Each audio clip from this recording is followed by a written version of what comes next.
সেই ঈদ আনন্দ। ঈদ উপলক্ষে মেয়েদের বালিশ খেলার আয়োজন করা হয়েছে ঈদ আনন্দ।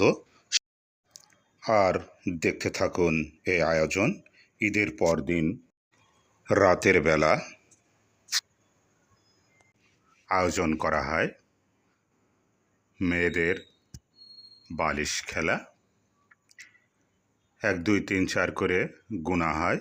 যে গুনবে সে পিছন দাঁড়িয়ে গুনবে। ছোট্ট আরও সোনামণিরা আছে, মেয়েরা আছে, তাদের জন্য আমাদের ছোট্ট ছেলেরা, তারা খেলতে পারবে না বলে তাদের হয়ে খেলছে সবার অনুমতি সাপেক্ষে। আসলে এটা মেয়েদের খেলা। যে কয়জন ছেলে দেখছেন তাদেরকে হায়ার করা হয়েছে। ছোট্ট সোনামণি যে সমস্ত মেয়েরা আছে, ছোট ছোট সোনামণিরা, তাদের পক্ষে হয়ে খেলছে। চলছে খেলা, প্রায় জমে উঠেছে খেলা। 12 জন প্রতিযোগী এই প্রতিযোগিতায় খেলছে।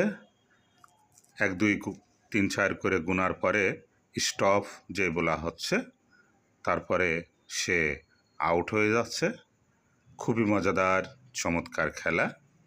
আর এই খেলা ঘিরে আনন্দ উল্লাসে ফেটে পড়ছে সবাই। একটা দারুণ ঈদ আনন্দ এই খেলা ঘিরে। একজন আউট হয়ে গেল, আস্তে আস্তে খেলায় যারা অংশগ্রহণ করছে কমে যাচ্ছে।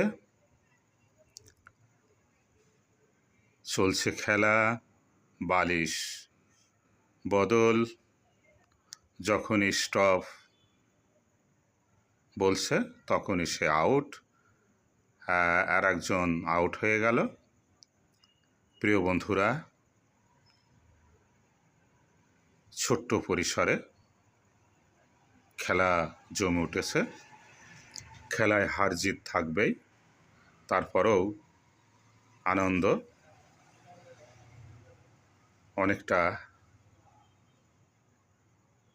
কমে গিয়েছে। যারা অংশগ্রহণ করেছিল আউট হয়ে গিয়েছে। এখন প্রায় 8 জন মতো আছে, আর একজন আউট হয়ে গেল। দর্শক সারিতে বসে বসে দেখছে রাতের বেলা খেলা। খুবই আনন্দ।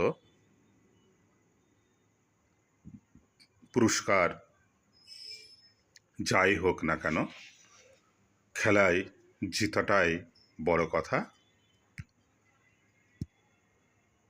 আর এরকম আনন্দ উল্লাস হাসি একমাত্র খেলায়। আর একজন আউট হয়ে গেল। এখন প্রায় 4 5 জন আছে। রেফারির দায়িত্ব পালন করছে কৌশিক আর মৌরিন। মূলত কৌশিক আর মৌরিনের উদ্যোগেই এই ঈদ আনন্দর আয়োজন। ধন্যবাদ কৌশিক এবং মৌরিনকে। আর মাত্র 5 জন আছে। চলছে হাড্ডাহাড্ডি লড়াই। কেউ কাউকে ছাড় দিতে নারাজ। যত দ্রুত বদল করা যায় বালিশ, সেই প্রস্তুতি। একজন আউট হয়ে গেল। এখন আছে 4 জন। দেখা যাক কে জেতে কে হারে।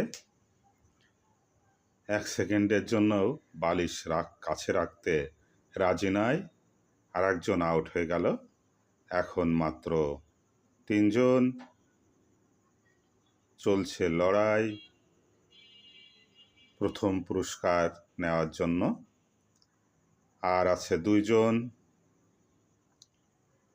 চলছে লড়াই, দেখা যাক কে হারে কে জেতে। পুরস্কার পাওয়ার আনন্দই আলাদা। চলছে হাড্ডি লড়াই। এই ছোট্ট সোনামণি সাবেকুন নাহার, তার পক্ষে শৈশব খেলছিল। সে জিতে গেল। খুবই আনন্দ, আত্মহারা। তুমি জিতেছো, কেমন আনন্দ লাগছে? হ্যাঁ, মজা কি পেলে?